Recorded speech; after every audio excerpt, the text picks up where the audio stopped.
so much of the commentary because I so want to it's so dramatic watching what he's doing. He's still hanging in there with the pack. He's got the lap truck in the way.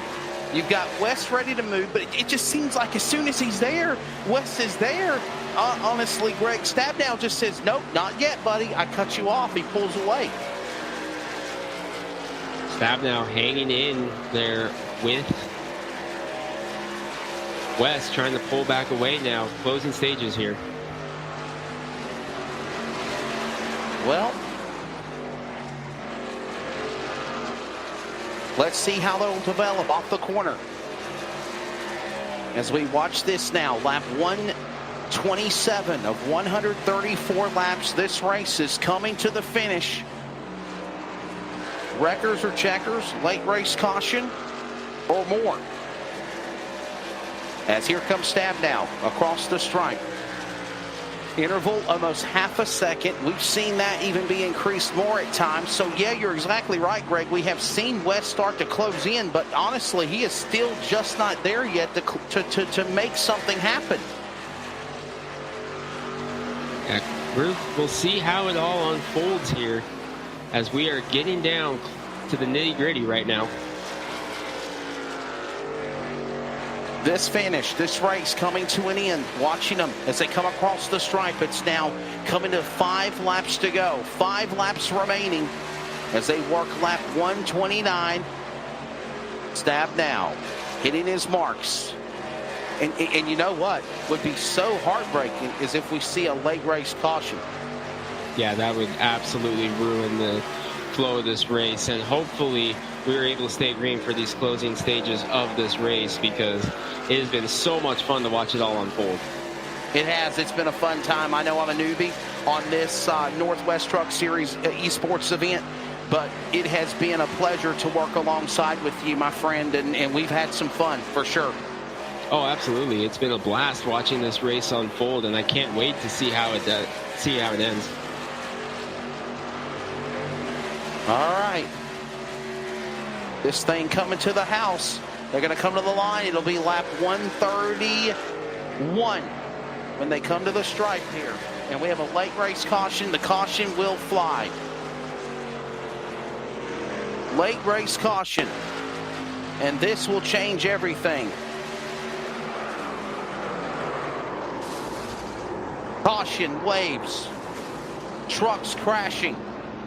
58 was involved as well. We were mentioning such a good run he had earlier in the day. And now we are under the caution yet again. And sadly, this takes away the lead that Stabnow and company had. Does anybody come to pit road with 3 laps to go? Would you be a fool if you did do that, Greg Rentz? We'll see how it all goes here. I am very curious to see how this ends, and we'll see what strategies we see.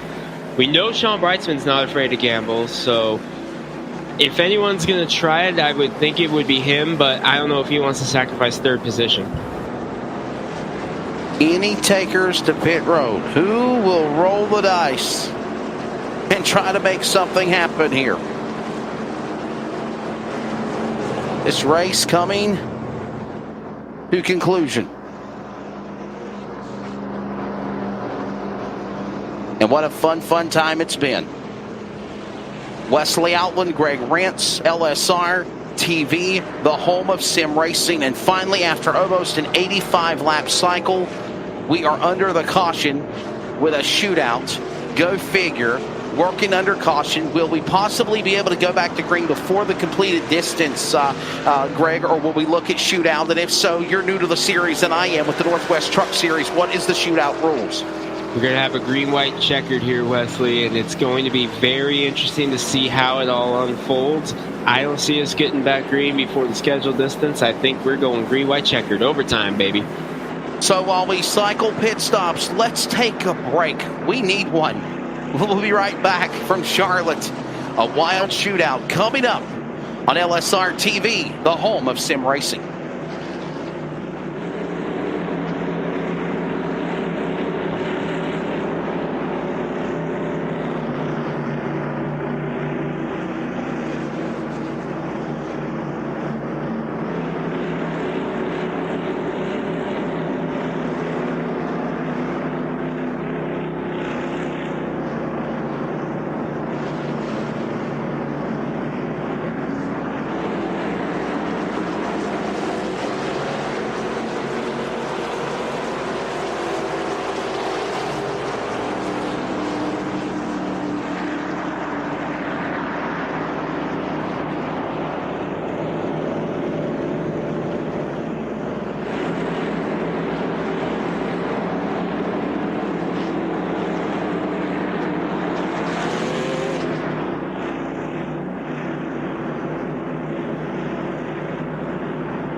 Welcome back to Charlotte Motor Speedway Virtual Style Sim Racing on LSR TV, the home of sim racing at America's Home for Racing. There's a lot of home and there's a lot of racing and there's a lot of action here at Charlotte. For Greg Rentz, Cody Wooten doing a phenomenal job on the production. Wesley Outland back here with you. It is time to decide who will be the winner. We will go to overtime, and that will be very interesting to decide who will take this checkered flag when this race concludes. Green-white checker shootout is coming up. The question is, who will be the man when this checkered flag falls? And by the way, somebody rolled the dice. Oh, Sean Brightsman in that number 46 truck, Greg. Sean Brightsman took 2 tires, and we talked about it. I talked about it before we went to commercial. If anyone was going to try anything different, it was going to be the 46. Yes, sir. There it was. And now he's going to start on the front row, green-white checker. This is going to be exciting. And I'm thinking to myself, how did anybody know that? How did anybody know that? Yeah, you did. All right. Let's try this again. Green in the air. Green-white checker. Attempt 1 for green-white checker. Jumping out in front. Brightsman, 2 tires are working more than 4, but for how long? He leads them off the corner for 2 to go. Sean Brightsman is known to take gambles late in the race, and it usually pays off for him with good finishes. He's in position to do it again, but he's got Jeff Stabnow all over him. Oh, contact. He turned him. Stabnow gets into the left rear, and into the wall goes Brightsman. Caution flag will wave. We'll have to re-rack him and go again. Oh, my goodness. Now the question is, do you think we take an EOL penalty for the 24 Stabnow, or is it just a racing deal as we watch Brightman hard to the outside wall, getting airborne after contact on the number 70? Oh, what a tough break as Adam Chisholm helped him get airborne. Shootout coming up. What's your take on this? Man, I would hate to be in the official's chair right now making that decision. That is just a heartbreaker for Sean Brightsman. And Jeff Stabnow also, that has to just not be what he wanted to do. He's got to not feel great in the 24 truck right now, knowing that we had a great race going on, and it's unfortunate that that happened. And notice he has a lot of damage also on the back. Devin West ran into him there, coming through the dog leg under the caution there. A lot of damage to the back at Stabnow as well. We will see what decision is made here. I'm very curious what's going to happen here. I don't think that was intentional by any means. I don't feel it is. Let's see if we can see another replay of it one more time with the 24 and the 46 before the caution came out, when they came in the corner. I want to see if we can zoom in here from the blimp view. Oh, man, I don't know. He got into...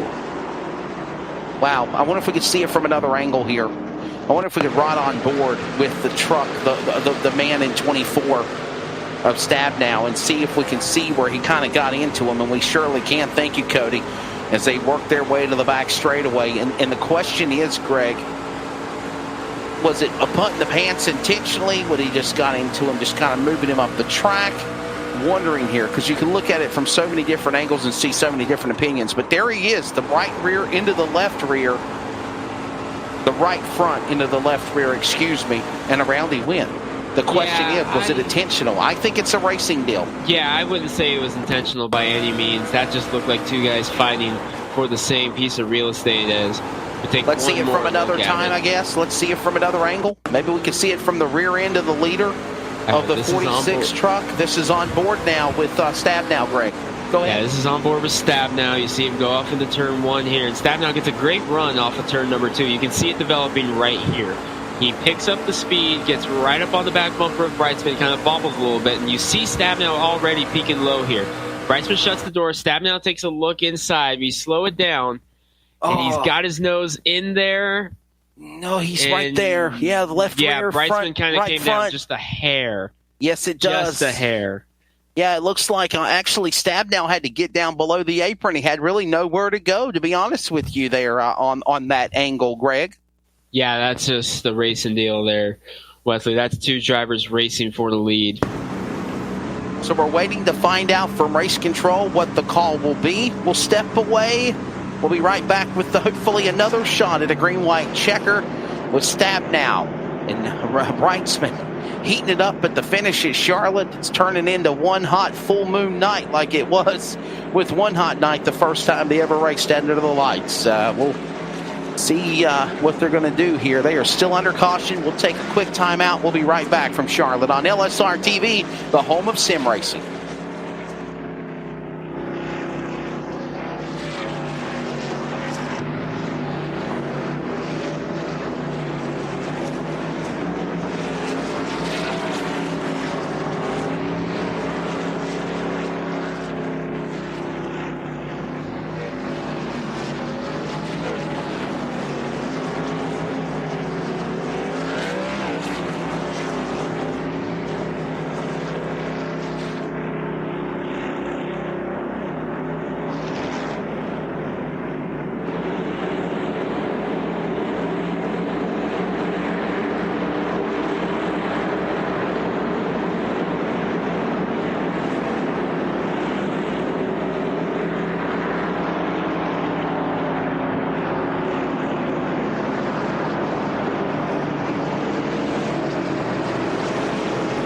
Attempt number 2 of a green-white checker. Greg Rentz, Wesley Outland back here with you, LSR TV, the home of sim racing. Get ready for a wild one here in Charlotte. It's only figures, Greg.